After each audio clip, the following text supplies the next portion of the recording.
Мақсатсыз адам көлігіне отырып алып, қалида баруды нақтылап жатпай, басы ауған жаққа жүре берген жүргізушіге ұқсайды. Үйден шыққанда баратын адресіңді білмей, күні бойы әйтеуір жүре берсең, кеш батқанда қай жерде болатыныңды бір Құдайдың өзі біледі. Сол сияқты өмірде алдыңа нақты мақсат қоя алмасаң, ғұмырың соңына дейін ешбір нәтижеге қол жеткізе алмай, айдалада адасып қаласың. Уақытты құр босқа өткізген боласың. Яғни арықтағы суда ағып бара жатқан шөп-шалам сияқты байламсыз, тұрақсыз жөңкіле бересің. Сондықтан адамға ең әуелі шынайы арман мен талап, нақты мақсат, сол мақсатқа жеткізер тыңғылықты жоспар керек. Мәңгі лаулап жану үшін ғаламда, үлкен бақыт табу үшін ғаламда, үлкен болып қалу үшін ғаламда, үлкен арман керек екен адамға, деп ақын Мұхтар Шаханов жырлағандай, армандауды білмейтін адамда үлкен мақсат болмайды. Ендеше арманыңыз асқақ болсын. Үлкен мақсатты армандаудан қорықпаңыз. Армандау қабілетін берген Алла, оны орындауға да мүмкіндік берген. Адам арманына жетпесе де, сол жолда жүрудің өзі ғанибет. Бақытты кісі ойындағы бар арманына жеткен жан емес, сол жолда табанды күресе білген адам. Өйткені кемелдікке ұмтылған жандар нәтижеден бұрын әрекеттің өзінен басқа тауып ләззат алады. Адам арман жолында кемелденеді. Мақсаты айқындалмаған адам қарекетсіз болады. Баянды мақсатсыз бүгін не істесем екен деп құр босқа қиялдап отырған адамға шайтан да үйір келеді. Оның нәпсісіне түрлі ой салып, қалаған жағына оп-оңай бұрып әкетеді. Сөйтіп өзінің бас бұйдасын, мақсаты жоқ адам кім көрінгенің жетегіндегі тайлақ сияқты жолай ұшырасқан пенденің шақыруын мақұл көріп, ләббайлап жүгіре жөнеледі. Яғни мақсаты бекем емес пендені не болса сол жетектеп босатпайды. Айталық қазіргі таңда әлеуметтік желіге басымен байланып, Facebook, Instagramды көрумен бар уақытын өткізіп, бар ғұмырын арзан қалжың, қысыр әңгіме тамашалауға жұмсаған адамның бас бұйдасы жоқ деген сөз. Оның мақсаты тұйықталған, яғни нәпсісіне құл болып, түрлі құмарлық сезімдердің тұтқынына айналған. Мұндай адамның тұлға ретінде дамуы жан-жақты жетіліп, рухани кемелденуі мүмкін емес. Өйткені бұл пендеде асқазан қамын, тәндік рахат пен нәпсілік қалауларын, құмарлық сезімдерін тояттандырудан өзге мақсат жоқ.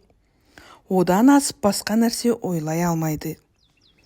Әселінде кез келген оқиға қайталанады. Әуелі санаңда, кейін қағаз бетінде көрініс табады. Сосын іс жүзінде орындалады. Мысалы, үй тұрғызарда алдымен қажет бөлмелерді анықтап, егжей-тегжейлі жоба жасайсыз.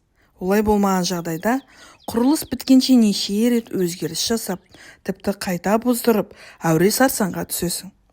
Нәтижесінде көңілің толмайтын, әттеген айы бар үй пайда болады. Ендеше өмірде де жоспарлы мақсатың болмаса, ғұмырың өкінішке толы, берекесіз болады. Мақсат бұлыңғыр болғанда ақыл ой сарсаңға түсіп, қалай бағыт аларын білмей абдырайды.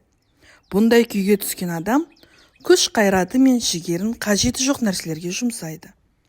Ал айқын мақсат қойғанда ақыл ой радары, оған жетуге қажетті мәліметтер іздеп, назарын сол іске шоғырландыра бастайды. Мақсаты нақтыланған адам сол бақытқа қарай харекетке көшіп, қозғалады да білімін, уақытын, ресурсын, энергиясын сол мақсатқа жұмылдырады. Ендеше мақсатты қалай қою керек? Мақсат қысқа, орта және ұзақ мерзімді болады. Қысқа мерзімді мақсатқа діттеген кітапты оқу, орта мерзімді мақсатқа кәсіби біліктілік арттыратын курсты айтуға болады. Ал ұзақ мерзімді мақсатқа жеке кәсіп ашу секілді күрделі істер жатады. Егер жеке кәсібі бар кісі болса, онда соған сай өзіндік қысқа, орта, ұзақ мерзімді мақсаттар қойылады. Бірде жиһаз жасайтын жас кәсіпкер жігіт менімен танысқысы келгенін айтып, кездесуге ұсыныс жасады. Кездестік. Әңгіме барысында кәсібіне қатысты алдағы жоспарын сұрағанымда, Алдағы уақытта кәсібімді кеңейтіп, үлкен кәсіпкер боламын дегендей жалпылама мақсатын айтты. Мақсатына жетудің кәсібін дамытудың әр кезеңіне арналған нақты уақыты, тыңғылықты жоспары болмай шықты. Мен мақсатты дұрыс, жүйелі қоя білу жетістікке жетудің жартысына тең екенін түсіндіруге тырыстым. Өмірімді өзгертсем, жақсы адамға айналсам деп талай рет ниеттенген шығарсыз. Тіпті тағдырымның жаңа парағын ашамын деп сан рет жігерленген боларсыз. Әлбетте, өзімді жан-жақта жетілдіремін деп талай рет ант ішіп сөз де бердік.